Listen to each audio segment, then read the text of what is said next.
أي صوفي يسمع المقطع ده وما يخلي التصوف يراجع عقله أو يمشي لأقرب طبيب بتاع أمراض عقلية.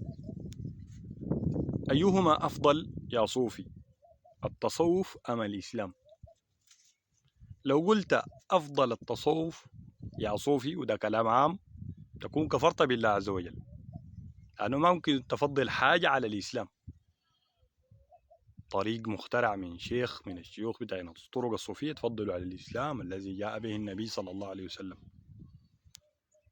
طيب لو يا صوفي مخك جا في محله وقلت أفضل الإسلام يا أخي، طيب بقول لك ليه بقي الصوفي؟ طيب بقي الصوفي ليه؟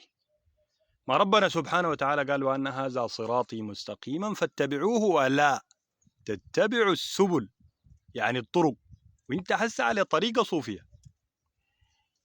طيب لو الصوفي شغل راسه ويتفلسف حبتين وقال يا أخي التصوف والإسلام ما واحد، ها، والتصوف والإسلام ما في فرق بيناتهم، نقول لك ما هي طريقة أبو بكر الصديق رضي الله تعالى عنه؟ هل هي الشاذلية أم الختمية أم التيجانية؟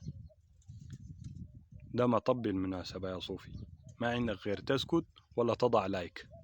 عرفتها؟